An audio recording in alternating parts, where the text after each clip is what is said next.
Today is April 6th, 1917, and in about an hour, United States Congress will declare war on Germany. It's entering the Great War. In Europe, the German Chancellor is having his secretary draft a response to the American declaration of war. He's not worried. The German military has already won the war on two fronts. All they have to do is hold out for a few more months against the British, French, and Russians. And with America's help, that'll be no problem at all. He laughs as he thinks of the incompetent American army, but then quickly stops himself. Incompetent or not, they are certain to tie up a good portion of the British and French forces in the Americas. It's just too big of a distraction for them to ignore. But still, he thinks we can easily win this war. Over in Britain, the Admiralty is celebrating. Finally, they can get some real support from their colonies. This will turn the tide of the war for sure. And now they can beat back the Germans and take the fight right into Germany itself. But who could have predicted how the Americans would impact the outcome of the war? That's what we're going to look at today. When it comes to World War I, most people think about trench warfare, machine guns and chemical weapons, but also about the great powers fighting the war. Germany, Austria-Hungary, France, Britain, and Russia. However, during the conflict, other nations fought alongside these powers. Most notably the United States, which came into the war late, but had a major impact on its outcome. So today, let's look at how the US entered the conflict and why it proved so decisive. Now before we get into how the United States entered the war, if you're enjoying this video, stay tuned for more content. On the morning of April 6, 1917, the United States Congress met in joint session to consider the question of war with Germany. Over the past 3 years, tensions had been building between the United States and Germany. For 3 years, the US had remained officially neutral in the conflict, even as European powers had tried to entice President Woodrow Wilson to join their side. At first, most Americans felt little connection to the conflict, which seemed largely confined to Europe. However, that changed after several incidents. The first was the sinking of the Lusitania by a German U-boat in May 1915.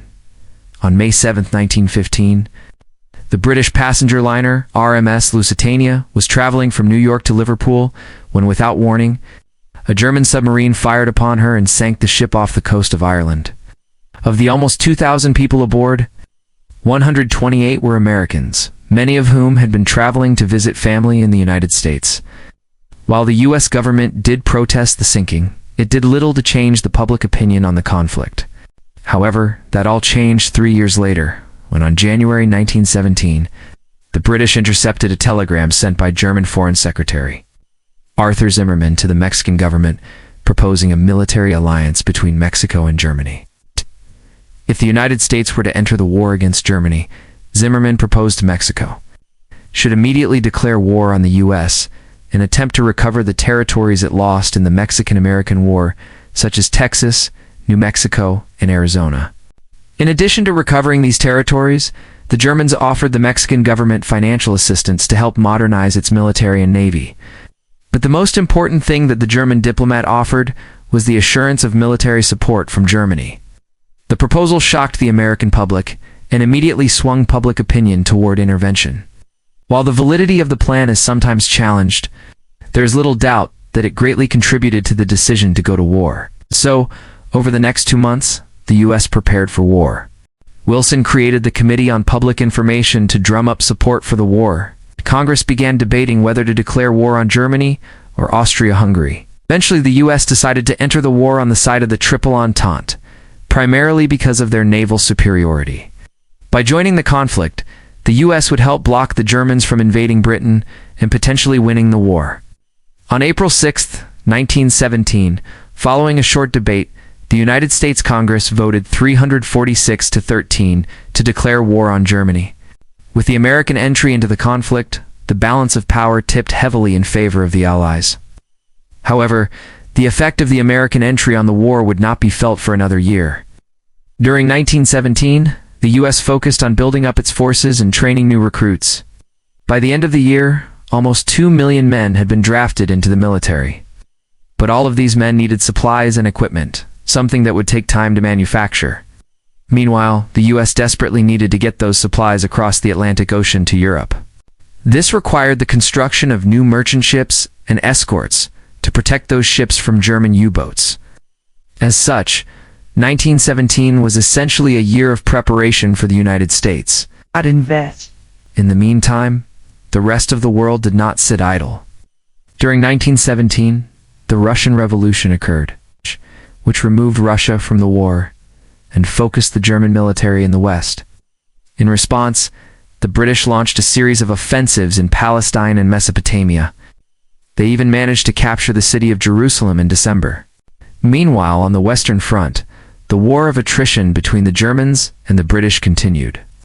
Finally, in 1918, the American Expeditionary Forces, or AEFs, were ready to go to war.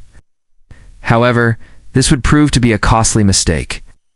When they arrived in France, American troops were ill-equipped and suffered heavy casualties in their first major offensive at Cantigny. Fortunately, American morale was high, and once they learned the proper tactics used by the British and French, they became one of the most effective fighting forces on the Western Front. Meanwhile, the U.S. finally began to exert its influence on the naval war, beginning in early 1918. The Germans engaged in a last-ditch effort to win the war through unrestricted submarine warfare. In March 1917, German leaders announced that any ship traveling to Britain would be attacked, regardless of its nationality. This included American ships. So the United States responded by sending over 600 merchant ships to Europe, carrying much-needed supplies to the British. In the meantime, it also deployed 6 of its naval vessels to patrol the North Sea and protect Allied convoys. Despite the German attacks, the American-built convoy system worked, allowing the U.S. to supply its allies while avoiding the costly mistakes made during the war's earlier stages. And so, with the aid of the Americans, the British were able to launch one final offensive that broke the stalemate on the Western Front. But there was still one more piece to the puzzle. On November 11, 1918, the Germans requested an armistice, ending the war. Within hours, the fighting across Europe ceased, and the war was over. The United States had only been involved for a year and a half, yet it played a critical role in winning the war. American participation bolstered the already strong alliance between Britain, France, and Russia and allowed them to finally defeat Germany.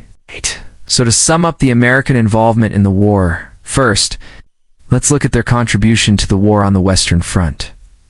The U.S. sent over 2 million troops to Europe, where they served on the Western Front under the command of General John J. Pershing. These troops replaced exhausted British and French soldiers and helped launch the final Allied offensive. Wearing down the German army and contributing significantly to their victory, then there was the naval war. The U.S. Navy played a minor role in the conflict, but still a critical one. By escorting transatlantic convoys, the U.S. Navy protected vital supply shipments to Britain and prevented a potential German victory. Then there was the economic impact. Before the war, the United States was the world's largest creditor. But as the war dragged on, the Entente powers borrowed heavily from the United States to finance their war efforts. By 1917, the U.S. was providing over half of the loans to the Entente. This helped keep the British and French economies afloat during the conflict. And this funding, along with the military contributions, undoubtedly helped the Entente win the war. But overall, how decisive was the American contribution to the war?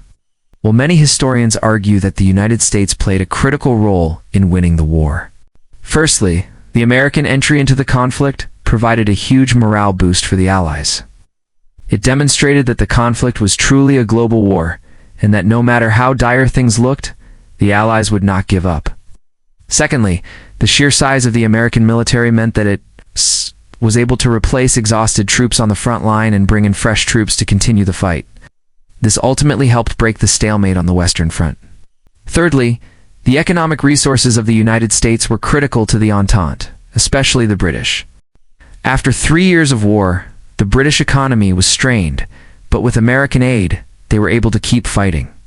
And finally, American entry into the war tipped the balance of power in the Atlantic.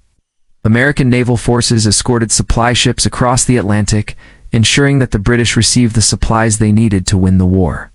Without the United States, it's unlikely that the British would have been able to win the naval war, and thus, very likely the overall conflict. So there you have it, a brief overview of how the United States entered the First World War and why it proved so decisive. Let me know your thoughts in the comments below. And as always, guys, thank you so much for watching, and I hope you learned something new.